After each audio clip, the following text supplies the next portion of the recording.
हे तो काय अडचण करतोय गंमत त्याला रोल काय एक बघ काय अडचण एक बघ इकडे माझे व्यवस्थित साहेब, शिखर बँकेचा जो घोटाळा झाला होता त्या प्रकरणी अजित पवारांना पोलिसांनी पुन्हा एकदा दुसऱ्यांदा क्लोजर रिपोर्ट दिलेला आहे. अशा पद्धतीने एवढा आरोप झाल्यानंतर सुद्धा त्यांना दुसऱ्यांदा क्लोजर रिपोर्ट मिळतो. याच्यावरती पंतप्रधान नरेंद्र मोदी जे अजिबात भ्रष्टाचार खपून घेतला जाणार नाही किंवा जनतेचा देशाचा पैसा लुटणाऱ्यांना सोडणार नाही, त्यांना तुरुंगातच टाकू. आणि शिखर बँक, सिंचन बँक घोटाळा हा नरेंद्र मोदींनीच अवाढ्यावर आणला. त्याच्यामुळे भारतीय जनता पक्ष, खास करून प्रधानमंत्री नरेंद्र मोदी यांनी त्याच्यावर आधी भाष्य करावं. आणि अशा प्रकारे क्लोजर रिपोर्ट फक्त BJPच्या वॉशिंग मशीनमध्ये गेल्यावरच का उपलब्ध होतात, इतरांच्या नशिबी असे क्लोजर रिपोर्ट का नाहीत, याच्यावरती महाराष्ट्रात चिंतन आणि मंथन करावं लागेल.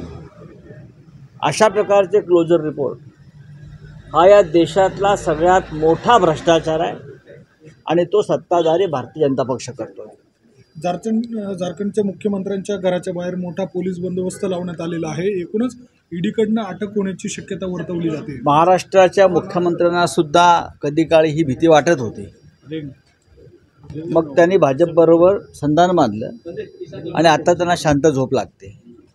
हेमंत सोरेन यांनी भाजपबरोबर संधान बांधण्यास नकार दिला. अत्यंत स्वाभिमानाने, बेडरपणे ते परिस्थितीला सामोरे जात आहेत. पण एका राज्याच्या लोकनियुक्त मुख्यमंत्र्याच्या संदर्भात अशी कारवाई करणं, बरं का, हे कितपत योग्य आहे? त्यांची चौकशी करू शकता. दुसरीकडे त्यांची तुम्ही चौकशी करू शकता. त्यांच्यावरती काही आरोप असतील तर आरोपपत्र टाकू शकता. इतर अनेक मार्ग आहेत कायदेशीर. पण एका सुडानं कारवाई करणं ते फक्त आपल्या विरोधामध्ये आहेत म्हणून ही या देशाच्या लोकशाहीची दुर्दशा आहे. दुसरीकडे केजरीवाल यांना देखील 5वी नोटीस ईडीनं बचावली. येईल ना. आणखीन काही भारतीय जनता पक्षाच्या संदर्भात ज्यांची वेगळी भूमिका आहे अशा सगळ्यांना नोटिसा येतील, अटका केल्या जातील, तुरुंगात टाकलं जाईल. फक्त भ्रष्टाचार करून जे भारतीय जनता पक्षामध्ये जात आहेत त्यांना मोकळं सोडलं जाईल. आपण राहुल कनाल यांच्यावरती आरोप केले होते. कोण? राहुल कनाल. ते म्हणालेत की त्यांनी आरोप सिद्ध करावा नाही तर राजकारणातून राजीनामा द्यावा. कोण राहुल कनाल? राजकारणावरती आम्हाला कोण आव्हान देणार?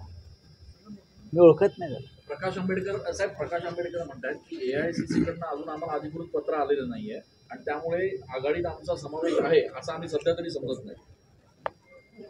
2 तारखेच्या बैठकीला माननीय प्रकाश आंबेडकर उपस्थित राहत आहेत असं त्यांनी कळवलेलं आहे. महाराष्ट्रात जी महाविकास आघाडी आहे त्या महाविकास आघाडीचे निर्णय घेण्याचा अधिकार काँग्रेसकडून नाना पटोले, बाळासाहेब थोरात, अशोकराव चव्हाण असे प्रमुख नेते, शिवसेनेचे पक्षप्रमुख उद्धव ठाकरे आहेत आणि राष्ट्रवादी काँग्रेसचे माननीय शरद पवार, या सगळ्यांनी त्यांना अधिकृतपणे त्यांच्या सांगण्यावरून महाविकास आघाडीमध्ये समाविष्ट करून घेतलेलं आहे. त्या संदर्भातलं एक रिसर पत्र आम्ही काल त्यांना दिलेलं आहे. त्यानंतर आमचं आणि त्यांची चर्चा झाली आणि 2 तारखेला आम्ही सकाळी एकत्र बैठकीला बसतो आहोत. ठाकरेंच्या आमदारांना निधी न देण्याच्या सूचना दिल्या आहेत असा आरोप अजय चौधरी यांनी केला. खरं आहे ते. खरं आहे. महाराष्ट्राची तिजोरीची लूट आधी खोक्यांच्या रूपानं झाली, आता निधीच्या रूपानं होत आहे.